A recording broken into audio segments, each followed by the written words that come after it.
when you see fasad all over the world today, and you go to the Quran for the explanation of that fasad, the first answer that comes from the Quran is Gog and Magog. Allah says in the Quran about Gog and Magog, Inna Ya'juja wa Ma'juja mufsiduna fil ard. That Gog and Magog will perpetrate fasad on earth. The angels did not know that, but Allah knew it.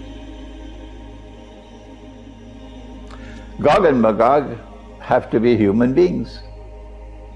Why? You've got to be able to analyze the text. It's not all there in black and white, you've got to think. And Allah sent the Quran لِقَوْمِ يَتَفَكَّرُونَ to a people who think. And if you think, then you say, but wait a minute, fasad is a sinful activity.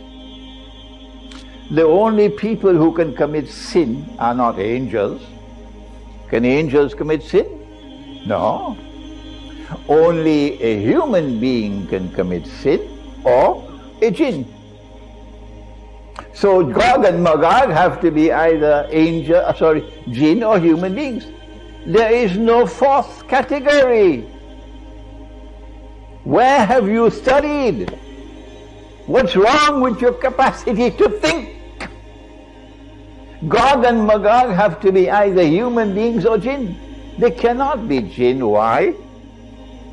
Because when Zulkarnain built the barrier, it was built of iron and steel. And they could not penetrate it, and they could not pass over it. But a jinn can fly through it. So they have to be human beings, full stop. But these are human beings who have been endowed with power. They have such power that even Zulkarnain cannot crush them.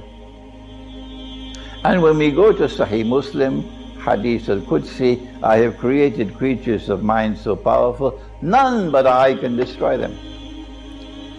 And then the Quran speaks about Gog and Magog for a second time. In Surah Al-Anbiya, the first one was Surah Al-Kahf. So now, the first reference to Gog and Magog and fasad in the world is there in Surah Al-Kahf. But there's only one more in the Quran. So you can't miss it. It is in Surah Al-Anbiya. And Allah speaks about a town. I have to slow down now, so we can sink in. And He destroyed the town. And He expelled the people of the town. And He placed a ban on them that they could never return to reclaim that town as their own. Until Gog and Magog are released. And when they are released with their indestructible power, they spread out all over the world. In kulli hadabin yansilun. So this is going to be a unique phenomenon in the history of the world.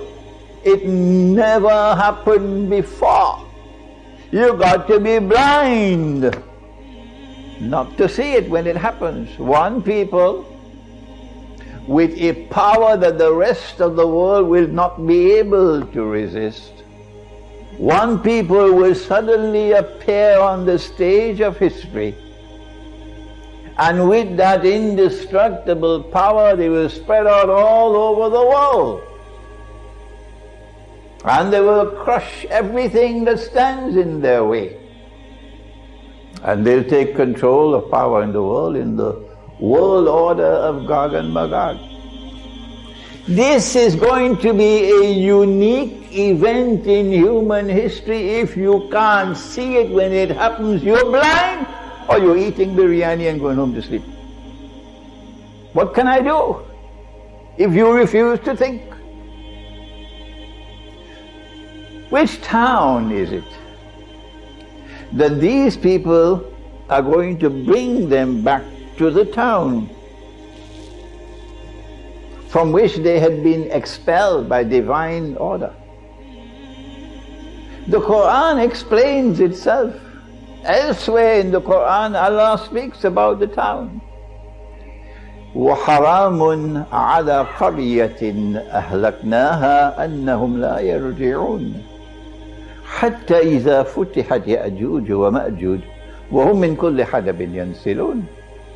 Qarya is a town. And elsewhere in the Quran, Allah speaks of the Qarya, and the commentators of the Quran have no problem in recognizing it as Jerusalem.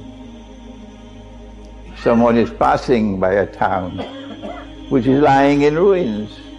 He says, how can this ever be raised again? Allah caused him to die for 100 years. Huh? It's there in the Quran. So we say that the town is Jerusalem. Jerusalem is the town. And the Israelite people, I can't say the Jews. No. You've got to be careful with your language. Prior to the advent of Nabi Isa alayhi salam, there were one people. They were called Banu Israel, the Israelite people. But after Nabi Isa alayhi salam, they were divided into two.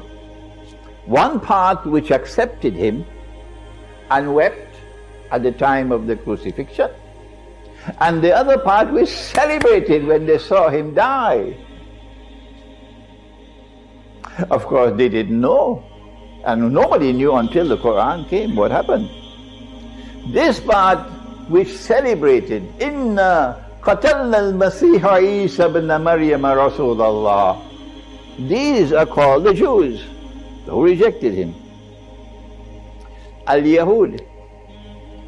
But those who accepted him and who wept, the Quran refers to them as Nasara. Then Allah stops using the term Banu Israel now. And for these two groups He uses a new term. What is it?